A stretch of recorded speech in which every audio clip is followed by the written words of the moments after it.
Financial professionals, check this out. Guaranteed lifetime withdrawal benefits. Just because somebody is a good sprinter does not mean that they're very good running a mile, for instance, right?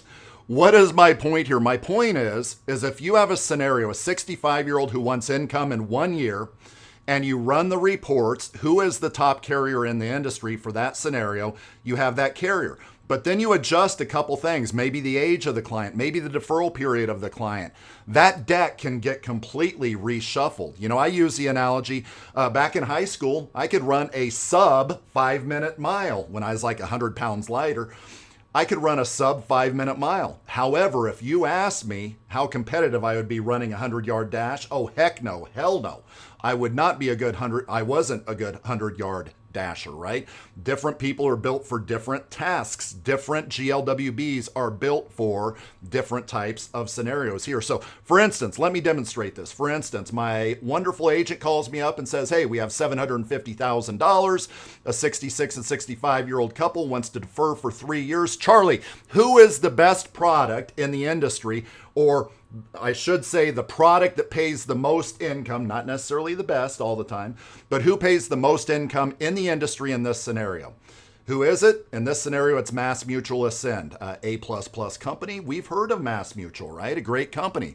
That's $70,485, $70,485 per year for both their lives. Now, of course, this is a part where the anti-annuity geniuses that are watching this video on whatever forum they're watching it, this is when they chime in, right? Well, but that $70,485, that's diluted by the massive fees that the annuity company is going to charge. No, shut up. It's not diluted by the fees. It's unaffected by the fees at that point. Or what's another one? Oh, well, if the client passes away after only a couple of payments, then whatever the remaining balance is, that doesn't go to the beneficiary. The insurance company keeps it. Oh, shut up. No, it doesn't. The amount that is left, the balance goes to the beneficiaries, right? Or what's the old fail-safe? The old fail-safe that's just hard to combat is, oh, the company can go under. An A++ company can go under. Anybody can go under.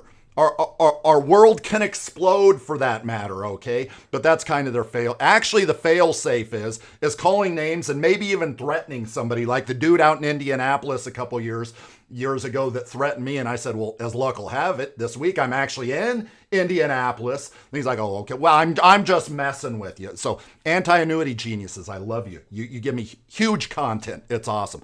I digress. So this agent says, yeah, I kind of like this option here, $70,485. And you know, Charlie, my client, I went down a bunny hole there, didn't I? My client may actually defer for only a year. They may defer for 10 years. I don't know. I said, what? Hold up.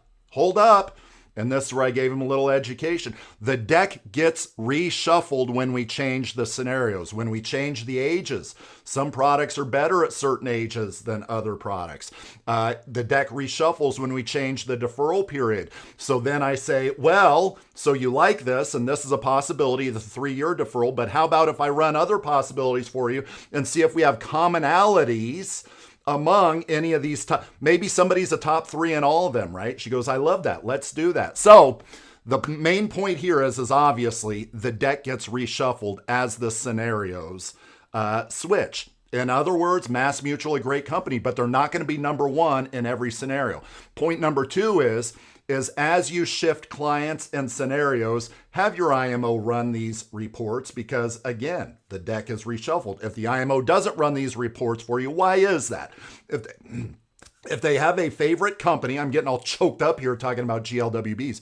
If they have a favorite company that seems to be the round peg that's shoved into the square hole every single time, then why is that? Why do you think that is? I think I know why it is as an IMO. I'll tell you this, there's one person that owns my company. It's me. I'm not owned by any carrier. I'm not even beholden to any carrier, all right? I'm beholden to what is best for the client, and many of you advisors are as well. So therefore, I would suggest you run these scenarios as the scenarios shift, as the clients shift.